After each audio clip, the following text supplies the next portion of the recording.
అభ్యర్థిని ఎన్నుకోవాలి. ఎందుకంటే చాలా జాగ్రత్తగా ఊరు విషయానికి వచ్చేసరికి ఇవి ఎలాంటి పార్టీలకు అతీతము, పార్టీలకు సంబంధం లేని అటువంటి ఎలక్షన్స్.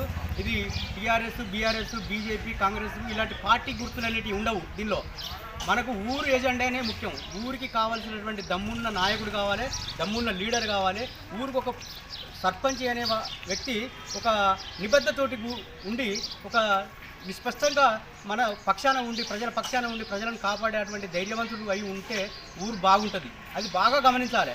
ఇవాళ డబ్బులు కూడా వెదజల్లడానికి చాలామంది ఆతృత చూపిస్తున్నారు. ఎందుకనంటే గ్రామ పంచాయతీ అనేది వాళ్ళ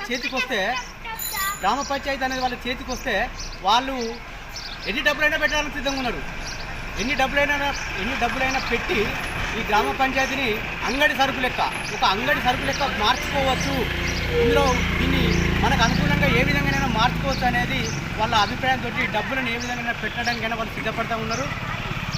దీన్ని ఈ గ్రామ పంచాయతీని కాపాడుకునే బాధ్యత ముందు యువకులకు ఇంపార్టెంట్. వాళ్ళ భుజాల పైన బరువు ఉంది.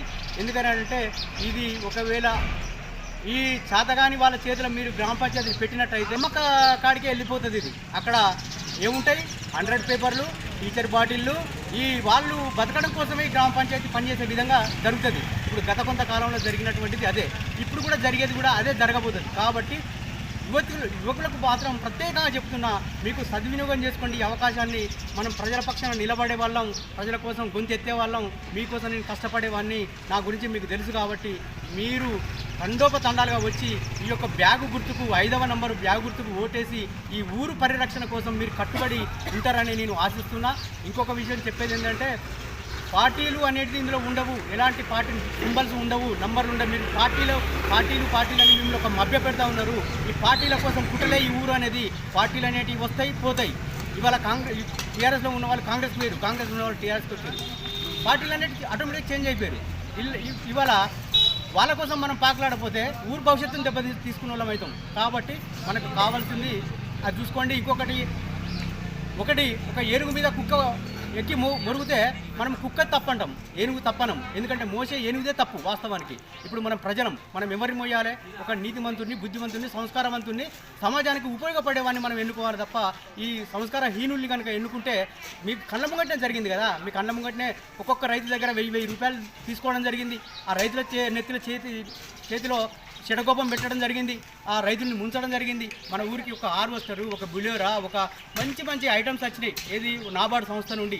మన గోదాం అనేది చాలా పేరు పోయింది రాష్ట్రంలో కూడా. అలాంటిది నిర్వీర్యపడ్డది. ఎందుకు నిర్వీర్యపడ్డది? మనల్ని ఎవరు ముంచారు? ఎవరు ఈ ఊరును వల్లకాడుగా మారుస్తారు? ఏమున్నా ఒక మందు బాటిళ్లకు దీనికేనా మన ఊరు బతికేది? ఒక్కసారి దీని గురించి బాగా చర్చ చేయండి. యువకులు బాగా అర్థం చేసుకోవాలి. గ్రామంలో ఉన్నటువంటి రైతులు అర్థం చేసుకోవాలి. ఈ కనకరాజు రైతులకు ఏం చేసిండు?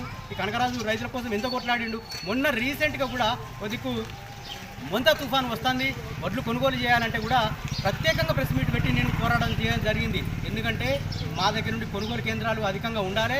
ఈ కొనుగోలు కేంద్రాల నుండి ఎంబడి ధాన్యాన్ని కూడా విస్తరించాలి. తొందరగా రైతులకు డిస్పాచ్ చేయాలి, బాగుపడాలని కొట్లాడడం జరిగింది. నేను మీకు కొట్లాడే అటువంటి బిడ్డను, నేను ముంచే అటువంటి బిడ్డను కాదు.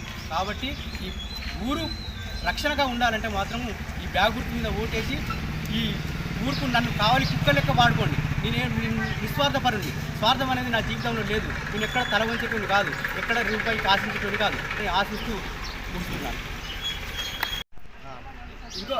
ఇంకొక చర్చనీయమైన అంశం మీరు ఆలోచించవలసింది ఏంటంటే, ఇక్కడ స్థానికంగా ఉండేవాళ్ళు ఇప్పుడు వీళ్ళు ఎంతసేపు కూడా ఒకరికి విద్యా సంస్థలు ఉన్నాయి, కొంతమందికి వైన్స్లు ఉన్నాయి, కొంతమందికి బిజినెస్లు ఉన్నాయి, కొంతమందికి కాంట్రాక్టుల బేసిక్లో వాళ్ళ వృత్తి ధర్మంగా వాళ్ళు పనిచేసుకుంటూ ఉన్నారు.